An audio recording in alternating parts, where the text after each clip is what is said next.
In the village of Mbiko, where the rhythms of drums guided time and the sun told stories on the earth's canvas, the people believed they had answers for everything. The rains came when they pleased the sky gods, the sicknesses left when the herbalist chanted long enough, and a woman bore children when she honored her ancestors properly. There was a rhythm to their life, a logic born of repetition. But when Ajua gave birth to a lizard, that rhythm shattered. Not one elder, not even the ancient priest who had lived through 3 famines, could explain how it had happened. And in that silence of knowledge, a deeper voice spoke, the voice of mystery. Mystery humbles us because it reminds us that not all truths are ours to own.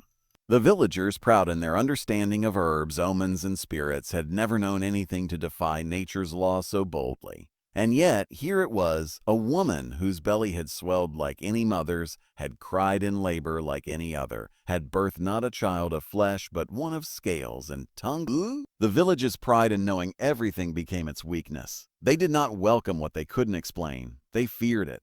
But fear often grows from the unwillingness to admit, I don't know. Ajua, in her quiet agony, became a mirror to the people's arrogance. While she embraced the mystery she had birthed, the others recoiled from it.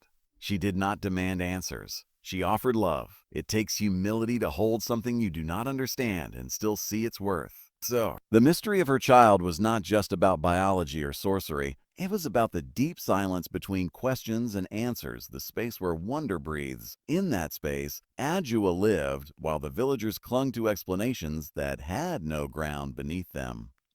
In many African villages, tales of spirits, shapeshifters, and cursed births are whispered around fires. They are never told as absolute truths, but as lessons wrapped in the unknown. These stories were never meant to be solved. They were meant to keep the heart soft and the mind open. Mbiko forgot this. In their quest for certainty, they abandoned their tradition of reverence for mystery. They wanted the lizard child to make sense, to fit into their rules, to be a puzzle they could solve. But the child was not a puzzle.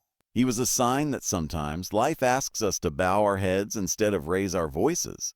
And so the mystery lingered, not in the shape of the child, but in the reaction of those around him. It asked each person, will you reject what you don't understand, or will you let it transform you? The river that had always flowed east now seemed to change direction in the people's hearts, not because they had found answers, but because they were forced to admit they didn't have them. In the folds of that mystery, their pride crumbled like dry earth. And something new began to take root. Humility, not born of defeat, but born of wonder. When Ajua first looked upon the creature she had brought into the world, her heart trembled, not with fear, but with something deeper. The child she had dreamed of for 7 long years was not soft-skinned and wide-eyed like other babies. No, he was cold to the touch, with green scales that shimmered like river stones and eyes that blinked sideways. And yet, in that very moment, she felt a pull so powerful, so natural, that it silenced every scream around her. Her arms moved on their own, drawing the lizard child close to her chest. It didn't matter what the child looked like. Her body knew, her spirit knew. This was her child. This was her child. The women around her shrieked and pulled back. Some ran out of the hut. Others covered their mouths, afraid to breathe. One old midwife whispered, Ajua, this is a curse. Let it go. But Ajua didn't move. Her fingers, shaking yet firm, wrapped the creature in a cloth meant for a human baby. And as she rocked him, she sang the lullaby her own mother had once sung to. In that instant, her love rose above the village's terror, like the sun breaking through storm clouds, where others saw something wrong. She saw something born. Where they saw shame, she saw soul. The truth was that Ajua's love had been ripening for years. Every tear she had shed beneath the moon, every prayer whispered at the riverbank, every baby she had watched in other mothers' arms, all of it had built a well of devotion so deep that nothing could drown it. Her love was not tied to her child's form, but to the miracle of his heartbeat. Even if the world called him a monster, she called him my son. It wasn't blindness, it was recognition. Recognition that love does not ask for beauty, it asks for belonging. In the days that followed, people tried to take the child from her. Some demanded it be given to the priest for cleansing. Others said it should be left in the forest, but Ajua stood between them and her son like a lioness guarding her cub. He may crawl, she said, but he came from my body. He may flick his tongue, but he listens when I sing. He is not yours to name, not yours to judge. He is mine. That kind of love, fierce, protective, unconditional, is a rare thing, and it terrified those who saw it because it refused to follow the rules they believed in. Ajua's love for her child became a story whispered among the women of distant villages. They said she bathed him gently in the river, fed him milk from clay bowls, and wrapped him in warm cloth at night.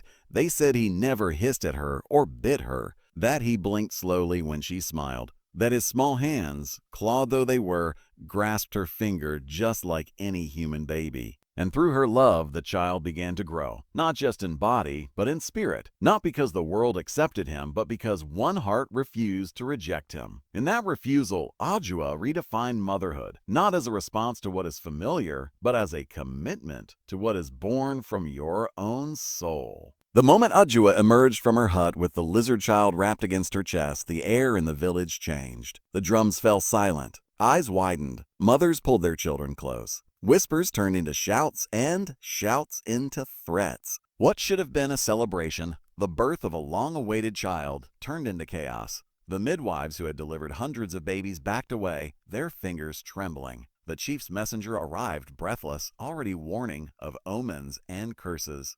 It wasn't the child that divided the village, it was the fear he awakened in every heart that saw him. Fear, by its nature, seeks protection, and protection often comes through separation. The villagers didn't try to understand what had happened, they only knew it looked unnatural. And so they created walls between themselves and the unknown. Keep her away from the well, said one. Don't let her child touch the earth, or our crops will die, said another. Friends who had danced at Ajua's wedding now walked past her without a word. Neighbors who once shared yams and stories now lit small fires outside her home, whispering prayers to ward off evil. Fear didn't just make them cautious, it made them cruel. As the fear spread, so did the divisions. Families argued. Some said the child should be burned, others said he should be left in the jungle. Elders who had always ruled with wisdom now argued like children. The priest who had once blessed Ajua's marriage refused to enter her hut. The village that had once moved as one body now splintered into pieces, each group trying to protect itself from a danger it could not name. Fear had done what no war or drought had ever done. It turned kin against kin. Ajua, watching all this unfold, remained silent. She did not scream or beg. She simply held her child tighter. She could see it clearly. Fear had made the people forget who they were. They had forgotten the old teachings, the stories of beings born different, the legends of children touched by spirits. They had forgotten that their ancestors believed not everything was meant to be understood. In place of tradition, fear had planted doubt. In place of unity, it had drawn lines in the sand. And from those lines, suspicion grew like wild thorns. The saddest thing was not the rejection of Ajua or her child. It was the way the village rejected itself. The people no longer danced around the sacred fire. The storytelling gatherings ceased. The communal farming stopped. They had become prisoners of their own fear, unable to move freely in their own land. And all because something unfamiliar had arrived, something they couldn't explain.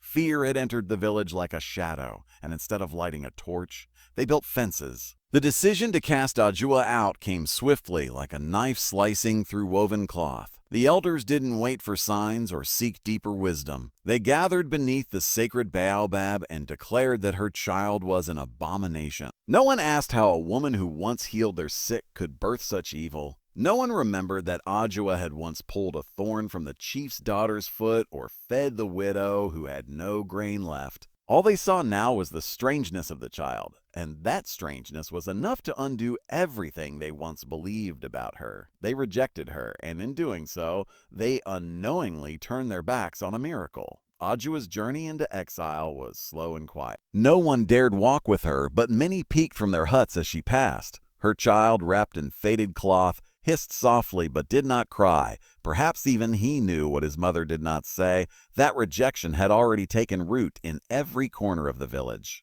But what no one realized then was that the same child they feared carried something the village needed most. Not a curse, but a blessing disguised. A strange gift in a form no one wanted to accept. The miracle didn't scream or demand its place. It simply walked away, on scaled feet, in the arms of a broken-hearted mother. Far from the village, in the dense green of the forest, Ajua built a small hut by the river. She gathered fruits and wild honey. She sang old songs. She told her child stories of light and sky, of warriors and gods. And the child listened, his eyes blinking slowly, his heart beating with rhythms only his mother could hear. In that silence, something sacred began to grow. Not just survival, but power. Not just peace, but purpose. The child learned to listen to the earth, to feel when storms were near, to sense pain in the hearts of those who wandered too close. He healed a bird's broken wing. He made plants bloom in dry soil. But the village never saw it because they had already turned their eyes away. What they had rejected wasn't just Ajua or her child, it was their own chance at transformation.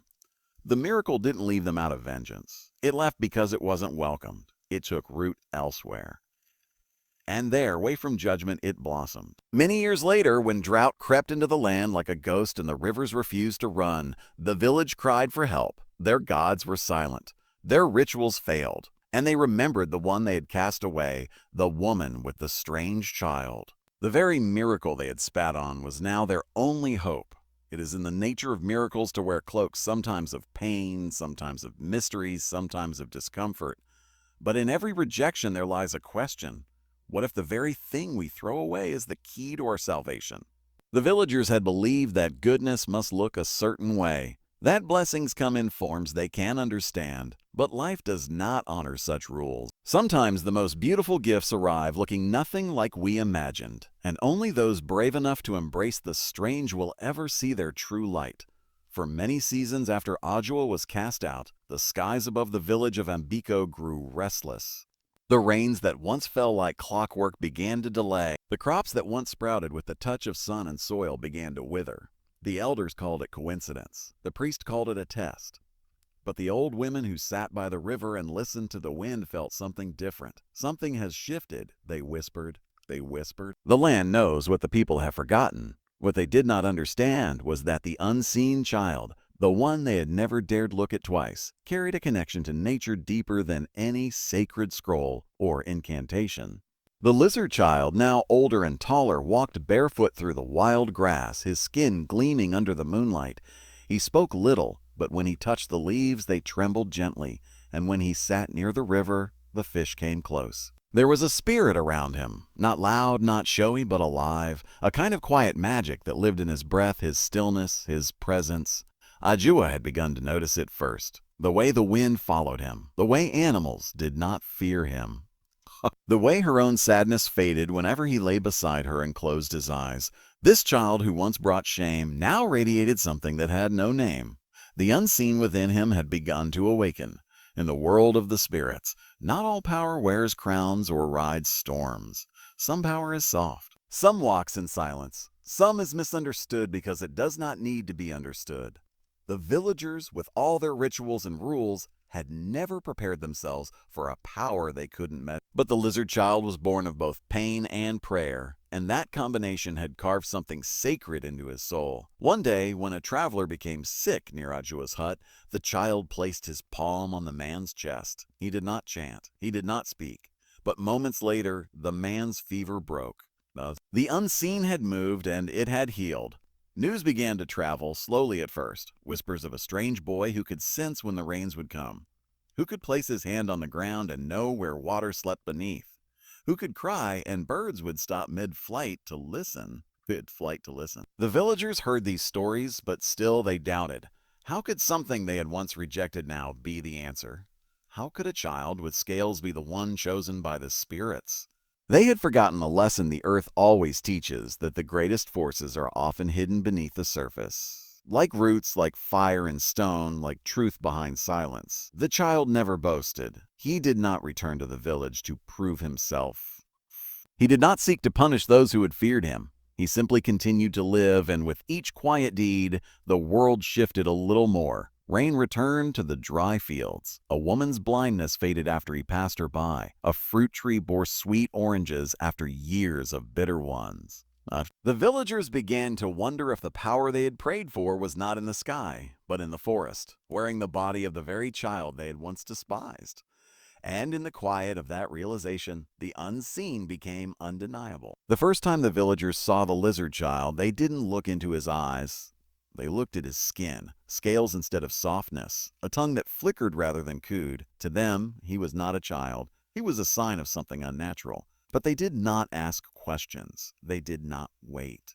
They did not wonder what kind of spirit had placed him in Ajua's womb. Instead, they judged, instantly, harshly, as if their eyes alone could speak the full truth. They forgot that the eyes can lie and that the soul has no skin. In their rush to label him a curse, they revealed their own blindness.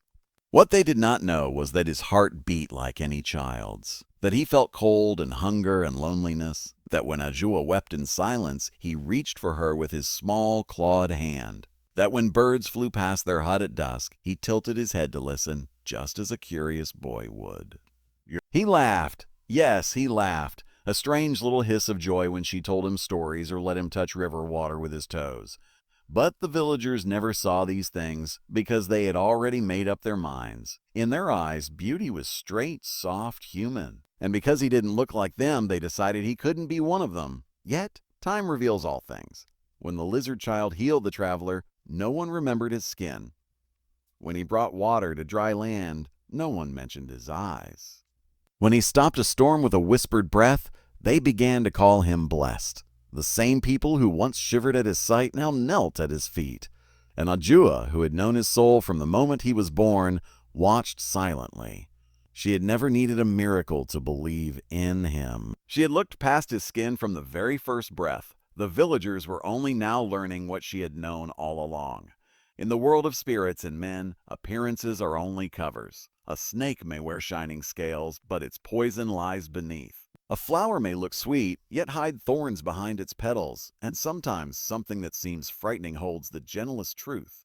Judging by what we see is the way of the shallow. But those who seek with the heart, those who listen with more than their ears, find the real stories hidden under layers of skin and silence. The lizard child had come to test that very thing, not the strength of the village, but the depth of their seeing. And perhaps that is why so many missed the blessing at first. They looked too quickly. They decided too soon. They forgot that some spirits choose strange vessels, not because they are flawed, but because they carry truths that cannot be carried by the beautiful, the ordinary, or the expected. And when those spirits come, the wise ones do not judge. They wait, they watch, they welcome. But Mbeko had to learn this lesson the hard way, that in judging by appearance, they had nearly thrown away the very gift their ancestors had prayed for. Long before Ajua was banished, another woman had walked the same path of rejection, the old herbalist who had given her the moonlit brew. Bent with age, wrapped in white cloth, she had wandered from village to village, offering cures no one trusted, speaking words no one believed. They called her mad, cursed, touched by spirits. They feared her not because she was dangerous, but because she reminded them of what they could not control. Yet it was she who gave Ajua the chance to bring life into her barren womb. And it was she who vanished quietly after planting the seed of change. Her role was never to stay, but to awaken something forgotten. The wise outcast is a figure found in many African tales, a silent teacher, a misunderstood guardian, a prophet in rags. They carry no titles, wear no crowns, and yet they hold power deeper than the priests and stronger than the warriors. In Mbeko, the villagers had long ago stopped listening to such ones. Their ears were trained to hear the loud, their eyes to see only the polished. But wisdom rarely speaks in the marketplace. It hides in the shadows, in the voice of a wanderer and the warning of a woman long dismissed. The outcast, cast aside by the world, often carries the world's salvation on her back. Ajua became one herself. Once cherished, now cursed. Once celebrated, now condemned. But like the old herbalist, she found truth in her exile. Away from the noise of the crowd, she heard the heartbeat of the earth. She learned to watch the stars, to read the silence, to raise her child in freedom instead of fear. What the village called madness, she called clarity. What they called shame, she called purpose. In her solitude, she became more than a mother. She became a vessel of wisdom, a keeper of balance between the world of men and the mysteries of the unseen. When the drought finally broke the pride of the village, when children cried from thirst and elders lay weak beneath the sun, it was not the chief they turned to, nor the priest. It was Ajua, the outcast, the one they had abandoned, and she came not with anger but with grace. By her side walked the grown lizard child, cloaked in green, his eyes calm as the still river. He raised his hands, and the skies broke open. Rain fell, life returned. Not one person could explain how. Not even the wisest elder. But none dared deny what they had witnessed. The miracle they had feared had come to save them. And so, under the weeping sky, the villagers knelt before the woman they had once driven away, and the child they had called monster. And in that moment, the lines between beauty and horror, between curse and blessing, between outcast and oracle, all faded like dust in the wind. From that day forward, the village of Mebiko kept a sacred place at its heart, not for its chief, not for its gods, but for the ones who remind us that sometimes the wisest voices are the ones we cast into silence, and that no one, not even a lizard child, is born without reason.